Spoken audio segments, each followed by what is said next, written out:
Use and kill ఇదే Jagan political picture అని రవాణా శాఖ మంత్రి మండిపల్లి రాంప్రసాద్ రెడ్డి అన్నారు. ఈ మేరకు ఆయన ఈ రోజు మీడియాతో మాట్లాడారు. జగన్ అరాచకాలకు ప్రజలకు బాగా అర్థం అవుతుందని అన్నారు. జగన్మోహన్ రెడ్డి గారి మేనమామ కమలాపురం మాజీ శాసనసభ్యులు రవీంద్రనాథ్ రెడ్డి ముఖ్య అనుచరుడు. అలాంటి వ్యక్తి సుమారుగా కడపలో వాళ్ళే కక్షలు పెట్టుకొని భూ లావాదేవీల కాడ వ్యత్యాసాలు వచ్చి అక్కడ చంపుకుంటే డ్రగ్స్లో మత్తులో చేశారని చెప్పి వాళ్ళ సాక్షి పేపర్లోనే బహిర్గతం చేయడం జరిగింది. ముఖ్యంగా మేము ఒకటే చెప్తున్నాం, దస్తగిరి అనే వ్యక్తి ఎవరైతే ఉన్నారో ఆయన రవీంద్రనాథ్ రెడ్డి యొక్క బినామీనా కాదా అని మేము అడుగుతున్నాం. ఈరోజు దస్తగిరి ఇంట్లో పోలీసు వాళ్ళు చెకప్ చేస్తే 100 కోట్ల రూపాయలు ఆస్తులకు సంబంధించి డాక్యుమెంట్లు జరగడం జరిగింది. ఆ డాక్యుమెంట్లలో రవీంద్రనాథ్ రెడ్డి గారి సతీమణి పేరు ఉన్నాయి, డాక్యుమెంట్స్ ఉన్నాయి. అలాగే వాళ్ళ అబ్బాయి పేరు మీద ఉన్న డాక్యుమెంట్స్ కూడా ఉన్నాయి.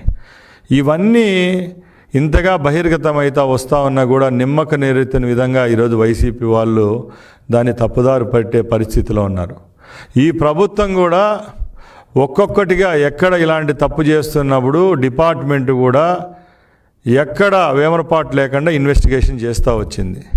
ఈ హత్య జరుగుతానంటే ఏదైతే కడప ఎస్పీ గారి నేతృత్వంలో కమిటీ ఏర్పాటు చేసి దీన్ని క్షుణ్ణంగా పరీక్షించేటప్పుడే అక్కడ ఎవరైతే వైసీకి సంబంధించిన డిప్యూటీ మేయర్ బండి నిత్యానంద రెడ్డి ఉన్నాడో ఆయన పేరు రావడంతో అప్పుడు ఆయన మీద కేసు పెట్టడం జరుగుతూ వచ్చింది.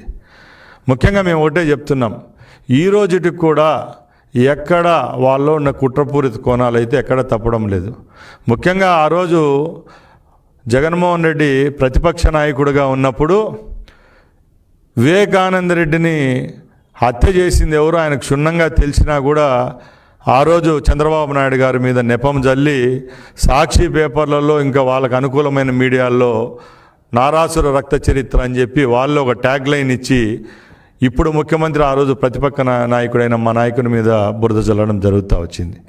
అది ఎలక్షన్లలో లాభం పొందేదానికి ఆ రోజు ఆ పని చేశారు. ఇప్పటికి కూడా ఇదే కోణంలో దస్తగిరిని కూడా చంపింది వైసీపీ వాళ్ళే. దీని వెనకాల ముఖ్య పాత్ర వైసీపీకి సంబంధించిన ముఖ్య నాయకులు, మాజీ శాసనసభ్యుడు అనుకోండి, మాజీ మేయర్ అనుకోండి, అంతా జగన్మోహన్ రెడ్డి కనుసన్నల్లో జరిగిందని మేము ఆరోపిస్తున్నాం. అలాగే నేను ఒకటే చెప్తున్నా, ఈ హత్య జరిగినప్పుడు జగన్మోహన్ రెడ్డి గారు సొంత జిల్లాలోనే ఉన్నారు. రాష్ట్ర వ్యాప్తంగా ఎక్కడ ఏ చిన్న హత్య జరిగినా లేకపోతే చిన్న రచ్చ జరిగినా కూడా జగన్మోహన్ రెడ్డి గారు దండయాత్ర పేరుతో వాళ్ళ ఇళ్ళకి పోయి పర్యటించే రోజులు చూసాం ఈ 2 సంవత్సరాలుగా. ఆయన సొంత జిల్లాలో జరిగినప్పుడు ఎందుకు పోలేదని మేము ఆయన ప్రశ్నిస్తూ ఉన్నాం. ఎక్కడికి పోతుంది ప్రజాస్వామ్యంలో? తప్పులు చేసేది మీరు, బురద జల్లేది ప్రతిపక్షం అనుకోండి. మీ పాలపక్షంలో ఈ రోజున మా మీద మీరు బురద జల్లుతూ వస్తున్నారు. దీని మీద సరైన సమాధానం చెప్పేదానికి జగన్మోహన్ రెడ్డి గారు ఉన్నారా అని అడుగుతున్నాం. మేము ఒకటే సవాలు విసురుతున్నాం, ఆ రోజు 5 సంవత్సరాలు మీరు పాలకపక్షంలో ఉండి రాష్ట్ర వ్యాప్తంగా దారుణంగా మారణకాండ చేస్తూ వస్తే ఆ రోజు కూడా తెలుగుదేశం పార్టీ కార్యకర్తలు, రాష్ట్ర ప్రజలు చేసిన ఉద్యమాల వల్లే ఈరోజు మీరు ఏదైతే 11 సీట్లకు అయిపోవడం, మేము రూలింగ్లోకి రావడం జరుగుతూ వచ్చింది. ఇప్పటికి కూడా రాష్ట్ర వ్యాప్తంగా ప్రజలను భయభ్రాంతులు చేసే పరిస్థితిలో వైసీపీ నాయకులు ఉన్నారని మేము ఆరోపిస్తున్నాం. ముఖ్యంగా ఈ కడప సంఘటన అయితే చాలా దురదృష్టకరం.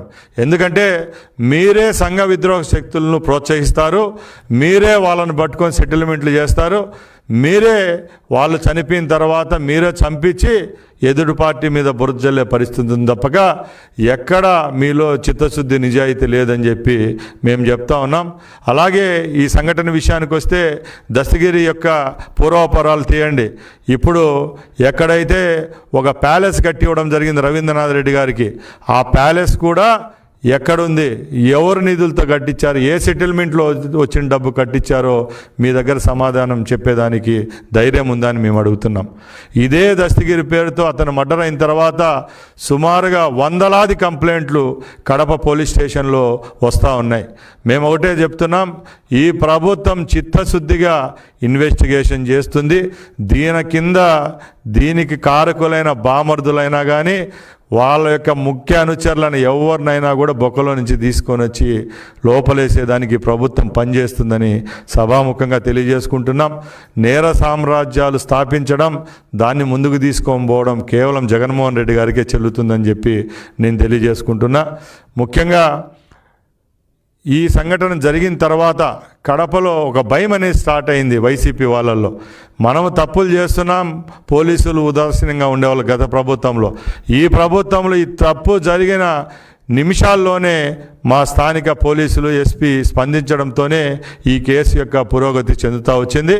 ఈరోజు మేము ఒకటే చెప్తున్నాం, ఏవైతే ఆధారు దస్తగిరి కుటుంబానికి సంబంధించి వాళ్ళ ఇంట్లో దొరికిన పేపర్లే బహిర్గతం చేస్తాం. తప్పకుండా ఎవరైతే ఈ కేసులో నిందితులు ఉంటారో వాళ్ళను ఊచలు లెక్క పెట్టే విధంగా ఈరోజు మా ప్రభుత్వం పనిచేస్తుందని తెలియజేసుకుంటూ, అలాగే ఎవరి యొక్క భూములు లాక్కున్నారో వాళ్లకు ఆ భూములు అందే విధంగా ఈ ప్రభుత్వం, చంద్రబాబు నాయుడు గారి ప్రభుత్వం చర్యలు తీసుకుంటుందని నేను తెలియజేసుకుంటున్నా. అలాగే ఈ వైసీపీ పార్టీ యొక్క ముఠాకోర్ రాజకీయానికి 2-3 ఉదాహరణలు చెప్తాను. అనంతబాబు మనందరికీ తెలుసు. ఎవరైతే ఆయన డ్రైవర్గా పనిచేసిన వ్యక్తినే చంపేసి డిక్కీలో వేసి డోర్ డెలివరీ చేసిన అనంతబాబు ఒక పెద్దల సభకు సభ్యుడు. అలాంటి అతను నిన్న రాజమండ్రిలో దొరకడం జరిగింది. మేము జగన్మోహన్ రెడ్డి గారిని అడుగుతున్నాం, ఎక్కడైనా మీలో నీతి నిజాయితీ చిత్తశుద్ధి అనేది ఉంటే